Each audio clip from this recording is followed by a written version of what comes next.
চিংড়ি মাছ এমন একটা জিনিস যাতেই মেশানো হবে সেটাই টেস্ট হয়ে যাবে। আমি এই রকম অনেক রকম সবজির সাথে কিছু চিংড়ি মাছ মিশিয়ে একটা তরকারি করি, যেটা খেতে কিন্তু খুবই সুস্বাদু হয়। তরকারিটা হবে ঝোল ঝোল, কিন্তু খেতে হবে অপূর্ব। নমস্কার বন্ধুরা, বনমালী কুকিংয়ের নতুন একটা ভিডিওতে সকলকে স্বাগত। আজ আমি অনেক রকম সবজি দিয়ে চিংড়ি মাছের একটা তরকারি রান্না করব। এই কারণে আমি কতগুলো সবজি কেটে নিয়েছি। এখানে রয়েছে আলু, মিষ্টি আলু, সজনে ডাঁটা, আরও নিয়েছি গাজর, পটল, বেগুন, ক্যাপসিকাম, কুমড়ো, এরকম অনেক সবজি আমি এরকমভাবে কেটে নিয়েছি। তোমাদের কাছে যদি আরও সবজি থাকে তাও নিয়ে নিতে পারো। আর এখানে 150 গ্রাম চিংড়ি মাছ আমি ভালো করে ধুয়ে পেছনের কালো শির ফেলে নুন আর হলুদ দিয়ে মেখে নিলাম। চিংড়ি মাছটা নুন হলুদ ভালো করে মেখে নিলাম। এবার আমি রান্না পর্বে চলে এলাম। গ্যাসে কড়াই বসিয়ে তাতে সর্ষের তেল দিয়ে দিলাম। সর্ষের তেলটা হলে নুন হলুদ মাখা চিংড়ি মাছটা একটু ভেজে নেব। চিংড়ি মাছ খুব বেশি ভাজলে সেটা শক্ত হয়ে যায়, তাই খুব বেশি ভাজবো না। একটু নেড়ে চেড়ে এইরকম মতো যখন হবে তখন আমি চিংড়ি মাছটা তুলে রাখবো। আর যত রকম সবজি আছে সব সবজিগুলো আমি দেখলে কেটে ধুয়ে গুছিয়ে নিয়েছি। এবার এতে ফোড়ন দেব। একটা তেজপাতাকে ফাটিয়ে দিলাম, একটা শুকনো লঙ্কা, আর দেব কিছুটা পাঁচফোড়ন। এই ফোড়নটা হয়ে গেলে পরে ভালো করে এর মধ্যে থেকে একটু গন্ধ উঠলে একে একে করে আমি সব সবজিগুলো দিয়ে দেব। প্রথমে দেব শক্ত যে সবজিগুলো সেগুলো, যেমন আলু, মিষ্টি আলু, গাজর, কুমড়ো, এইসব সবজিগুলো প্রথম দিকে দিয়ে দেব।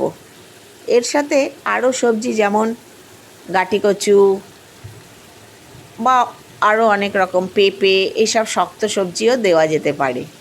আমি এগুলো আজকে দিইনি। আমি এই আলু, মিষ্টি আলু, গাজর, কুমড়ো এগুলো দিয়েছি। এগুলো আমি দিয়ে নেড়ে নিলাম। এগুলো একটু ভালো করে মিশিয়ে নেব। খুব বেশি ভেজে ভেজে এই তরকারি করব না, নেড়ে চেড়ে ঢেকে ঢেকে রান্নাটা করব। সবজিগুলো ভালো করে মিশিয়ে নিয়ে একটু ঢেকে দেব। এই রকমভাবে ঢেকে 2-4 মিনিট রাখবো। আর এদিকে আমি কটা কাঁচা লঙ্কা, 1 ইঞ্চি মতো আদা, একটা টমেটো, এটা মিক্সিতে পেস্ট করে নেব। ঢাকাটা খুলে দিলাম, দিয়ে আবার একটু নেড়ে চেড়ে নেব। এইভাবে নেড়ে চেড়ে কিছুক্ষণ আমি সবজিটা হলে পরে অন্য যে সকল সবজি নিয়েছি, যেমন সজনে ডাঁটা, ক্যাপসিকাম, বেগুন, পটল, এগুলো সব দিয়ে দেব। এগুলো বাকি সবজির সাথে ভালো করে আমি মিশিয়ে নেব। তেলের উপর প্রত্যেকটা সবজি আলাদা আলাদা করে ভাজবো না, এইরকমভাবে একসাথে মিশিয়ে মিশিয়েই রান্নাটা তৈরি করব। এইভাবে করলে খাবারের খাদ্যগুণ যেমন থাকে, তেমনি টেস্টও কিন্তু হয়, খারাপ নয়। আমি এই সময় আন্দাজ মতো দিয়ে দেব লবণ, আর দিয়ে দেব কিছুটা হলুদ। নুন হলুদটা সবজির সাথে আবার মিশিয়ে নেব। ভালো করে সবজির সাথে নুন হলুদটা আমি মিশিয়ে নেব। এইভাবে মিশিয়ে মিশিয়ে আর ঢেকে ঢেকেই আমি রান্নাটা করব।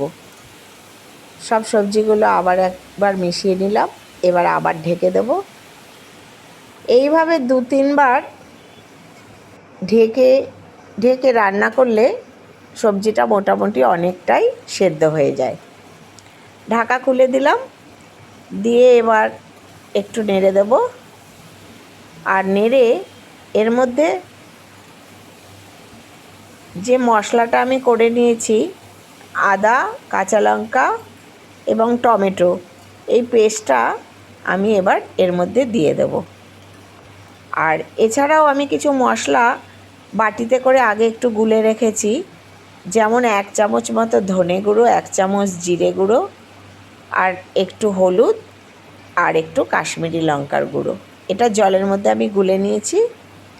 এই জলে গোলাটা দিয়ে দিলাম, আর একটু জল দিয়ে দিলাম, মশলা ধোয়া জল। এবার এই মশলা ধোয়া জলের সঙ্গে মশলাগুলো সব একসাথে, আদা, জিরে, টমেটো সব মিশিয়ে নেব। এইভাবে ভালো করে একটু মশলার সাথে তরকারিটা কষিয়ে নেব। তারপর ভাজা চিংড়িগুলোও মিশিয়ে দেব। চিংড়ির সাথে, সবজির সাথে, মশলার সাথে ভালো করে নেড়ে চেড়ে আমি এবার এটা একটু 5 মিনিট মতো করার পরেই জল দিয়ে দেব। আমি এই তরকারিটা একটু ঝোল ঝোল করব, আর খেতেও তেমনি খুবই ভালো হয়। একটু ঢেকে দেব ফুটে ওঠার জন্য। 2 মিনিট ঢেকে দিলেই এটা ফুটে যাবে। এইভাবে আরও কিছুক্ষণ করার পরে একটু মিষ্টি দিয়ে দেব। 1/2 চামচ মতো আমি চিনি দিয়ে দিলাম। এই সময় আমার সব সবজিগুলো সেদ্ধও হয়ে যাবে এবং চিংড়ি মাছের সাথে মিশে দুর্দান্ত স্মেলও বেরোচ্ছে। সবজিটা আমার এবার হয়েই গেল, আমি নামিয়ে নিলাম। এইভাবে আমার মতো একবার সবজি করে দেখো, খুবই ভালো হবে খেতে।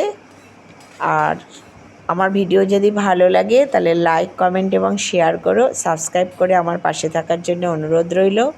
ওপর দিয়ে আমি কিছু ধনেপাতা দিয়ে একটু গার্নিশ করে দিলাম। এই রকমভাবে চিংড়ি মাছের সবজি, একটু ঝোল ঝোল সবজি করে দেখো, খুবই ভালো লাগবে। সবাই ভালো থেকো, সুস্থ থেকো। ধন্যবাদ।